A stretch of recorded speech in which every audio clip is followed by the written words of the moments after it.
Hello everyone, welcome to my channel let's start. So आज मैं आपके सामने प्रॉब्लम सॉल्विंग की स्टेप्स डिस्कस करने वाली हूँ। वैसे तो आपने देखा ही होगा, जो लास्ट वीडियो मैंने आपके साथ शेयर करी थी उसमें हमने डिस्कस किया था व्हाट इज प्रॉब्लम सॉल्विंग, और मैंने आपको उसमें बोला भी था कि कमिंग वीडियो में हम स्टेप्स करेंगे। तो आज के इस वीडियो में हम स्टेप्स क्या होते हैं, क्या फॉलो करते हैं हम प्रॉब्लम सॉल्विंग मेथड में, वो जानेंगे। Identify and defining the problem. Students come across several situations where they can apply skills and knowledge to a problem that motivates them to participate in exploring. Student कई situation से आते हैं जो जहाँ पे वो अपनी स्किल्स अप्लाई करते हैं, नॉलेज अप्लाई करते हैं किसी भी प्रॉब्लम को सॉल्व करने के लिए। तो पहले बार तो वो आइडेंटिफाई करेंगे प्रॉब्लम है क्या, क्या प्रॉब्लम हम रेगुलर डेली लाइफ सिचुएशन से रिलेटेड है, किस टाइप की प्रॉब्लम है।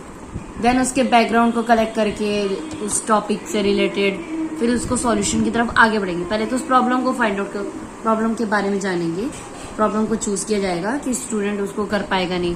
अगर आप ये मेथड चूज कर रहे हो तो बच्चे की नीड्स को, इंटरेस्ट को ध्यान में रखते हुए उसे इस तरह की प्रॉब्लम दोगे जो वो सॉल्व कर पाए। Next is formulating hypothesis, means on the basis of the analysed data और information relevant to the problem, the students are then led to think over for all the possible solution for the problem in hand. This is termed as formulative hypothesis. These hypotheses are the possible solutions of the problem.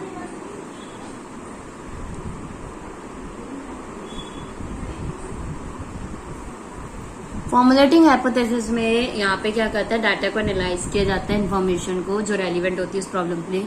फिर students को सोचना पड़ता है उस particular possible solutions के बारे में problem के, जिसे हम फॉर्मुलेटेड हाइपोथेसिस कहते हैं। जो प्रॉब्लम बच्चे के हाथ में दी गई है तो जो भी पॉसिबल सॉल्यूशंस है उसके बारे में वो फाइंड आउट करता है, वो सॉल्यूशंस निकालते हैं कि क्या क्या हम कर सकते हैं। उस चीज को बोलेंगे फॉर्मुलेटिंग हाइपोथेसिस।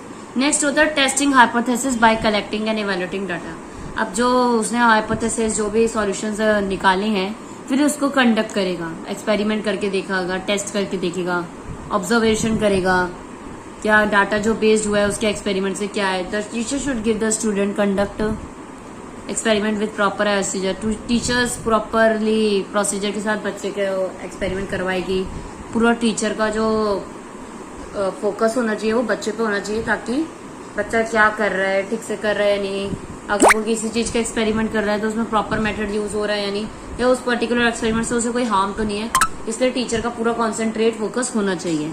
नेक्स्ट होता है इंटरप्रेटिंग रिजल्ट। अब एक्सपेरिमेंट कर लिया, जो रिजल्ट आते हैं डाटा बेस्ड होता है उसके प्रॉपर यूजेस पे, टेक्निक्स पे, एंड फिर वो रिकॉर्ड किया जाता है चार्ट्स में, ग्राफ्स में, टेबल्स में एंड डायग्राम्स में, जो भी रिजल्ट आता है। ड्रॉइंग कंक्लूजन्स, जो रिजल्ट है कंक्लूजन का वो ड्रॉ करना on the basis should be, ताकि एक्यूरेटली रिपोर्ट हो, प्रॉपर इंटरप्रिटेशन हो।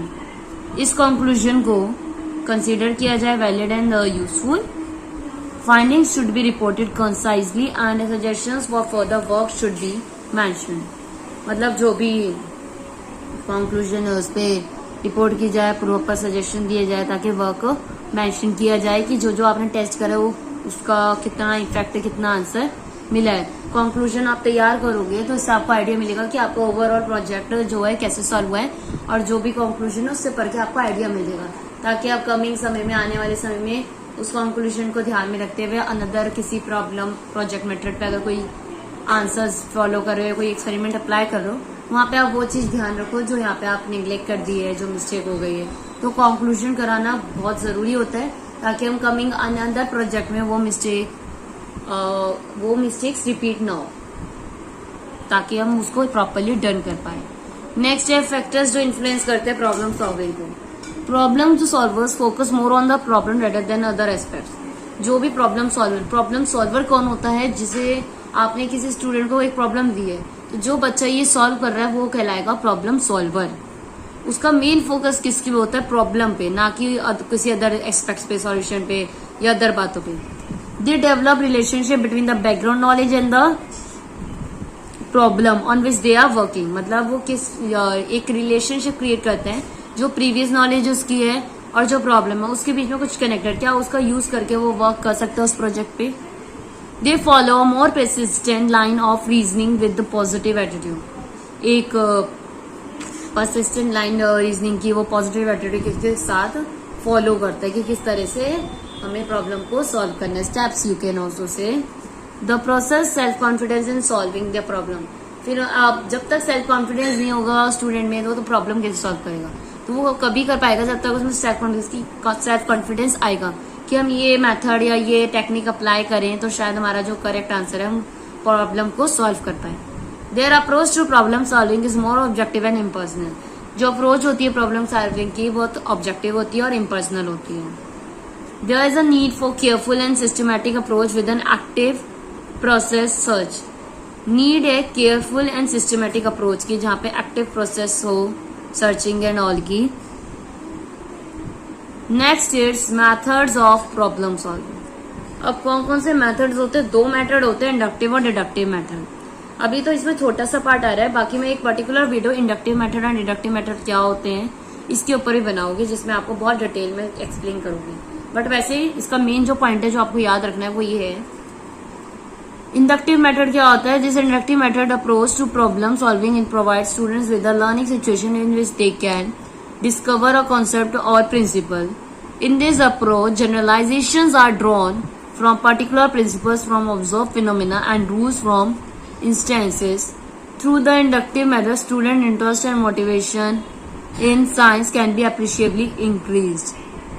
बेसिकली इस मेथड में क्या होता है, बच्चे को कोई भी चीज पहले एग्जाम्पल से दिया जाता है, देन उसके बाद टॉपिक की तरफ बढ़ते हैं, वो होता है इंडक्टिव मेथड। क्या होता है कि पहले करके दिखा दिया, देन बच्चों को कहा कि नाउ इस तरह से करे, पहले एग्जाम्पल दे दिया, उदाहरण दे दिया, उसके बाद कोई चीज एक्सप्लेन करी जा रही है। बट जो डिडक्टिव मेथड होता है, here the students given the rules and then showing example. पहले रूल बता दिया, फिर उसके बाद हम एग्जाम्पल दे रहे हैं। तो डिडक्टिव अप्रोच इफेक्टिव है। Way to teach difficult content with difficult subject matter, मतलब कोई डिफिकल्ट कंटेंट या डिफिकल्ट मैटर टीच करने में हेल्प करता है। All students may not be able to arrive at the rule of principle through the inductive approach. सब बच्चे rule नहीं समझ पाते इंडक्टिव अप्रोच के दौरान, सबके लिए वो यूज नहीं कर सकते क्योंकि हम डायरेक्ट पहले एग्जाम्पल दे दिया फिर उसके बाद रूल समझा रहे हैं, तो सब उस चीज को क्लैरिफाई नहीं कर पाते। कई बार क्या होता है, हम पहले रूल्स देते हैं, एक्सप्लेन करते हैं, मैथड स्टेप्स बताते हैं, देन उसके बाद हम एग्जाम्पल करते हैं, फिर उसमें स्टूडेंट्स बेटर रिस्पॉन्ड करते हैं, तो वो होती है डिडक्टिव अप्रोच। तो ये थी inductive and deductive approach. Next video में मैं आपके साथ प्रॉब्लम सॉल्विंग मेथड की limitations and merits and demerits, जो भी एडवांटेज डिसएडवांटेज, वो मैं आपके साथ शेयर करूंगी। आज की वीडियो में इतना ही। आई होप आपको समझ आएगा। अगर वीडियो अच्छी लगी हो, हेल्पफुल लगी हो, तो वीडियो को लाइक कर दीजिए, शेयर कर दीजिए एंड उससे पहले मुझे कमेंट में बताएं कि आपको ये वीडियो कैसी लगी। एंड साथ ही साथ inductive method and deductive method में मुझे मेन जो अंतर है, मेन जो डिफरेंस है पहचाने हुआ बताइए। एंड साथ ही साथ मेरे चैनल को सब्सक्राइब कर दीजिए ताकि और भी ऐसी वीडियोस मैं आपके साथ शेयर करती रहूँ एंड आपकी हेल्प करती रहूँ कमिंग वीडियोस में जो भी मैं आपके साथ शेयर करने वाली हूँ। So thank you so much everyone for watching my video and don't forget to subscribe my channel.